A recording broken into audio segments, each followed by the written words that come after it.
I was 26 years old when I said to my husband, JP at the time, that I had met a 17-year-old who had no place to live, and I felt like, since we lived in a small 3-bedroom house, it seemed like we should let him live with us, that there was no reason for us to have extra space when other people need some place to go. I was young, I was naive, I was passionate. So surprisingly, JP said, okay. So that young man came to live with us. It's over a quarter of a century later.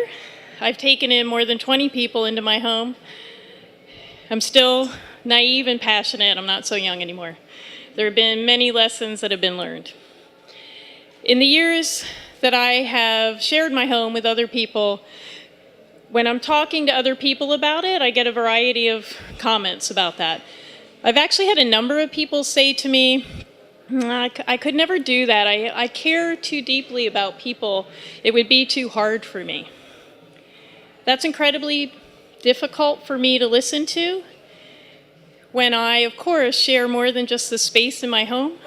I share my heart, and I share the pain with them at some of their most vulnerable times in their lives. I have had other people say to me, how can you do that when you're raising 2 sons of your own?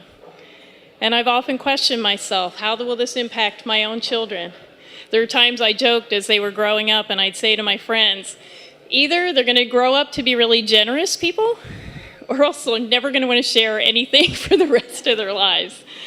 I once said to my younger son, sometimes I wonder what you would be like, what kind of person you would be like if we had grown up in the suburbs and I never let anybody play with your toys.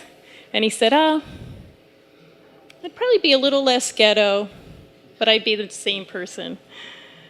I look at them and I see that they have learned a lot about what makes it really hard for people to pull themselves up by their bootstraps.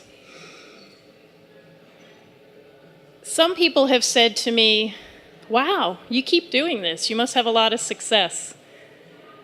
And I can't really comment on that because, to be honest with you, out of 20 people, I can probably count 5 people on my hand that their lives are at a place now that the average person would call it a success.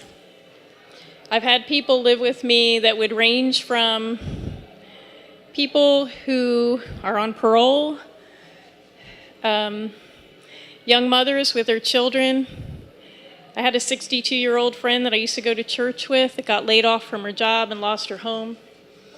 I've had people that just needed to live with me for maybe a couple of days because of some circumstance, to people that live with me for years, people that only need to live with me once, to some people that live with me several times.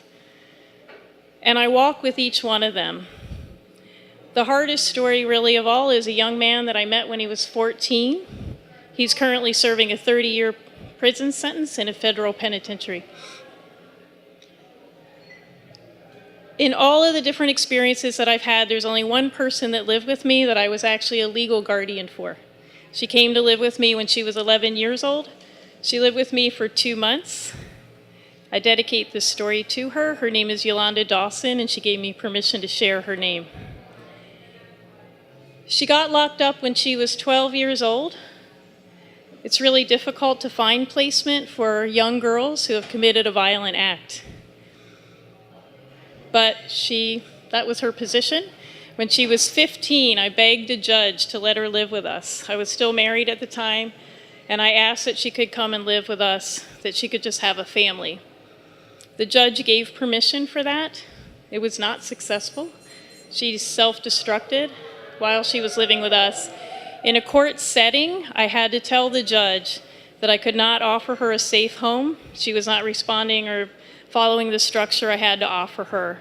It took 3 grown men to drag her out of that courtroom and take her back to detention. She later was released at the age of 18 because juvenile justice is kind of done with you at that point. And we've continued our journey. It's a long story that 5 minutes can't cover. But I've had the incredible pleasure in the last few months to be able to talk with her a number of times very deeply about our path together. She's 35. I don't know when that happened. But I talked to her about the pain that I experienced the day of that court hearing.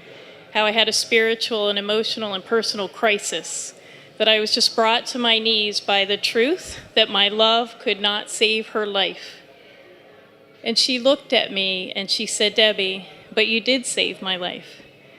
And the lesson I learned the day she said that to me is that I still believe it's true that we don't have the power to save somebody else's life, but we may get lucky enough that somebody might tell us that we did.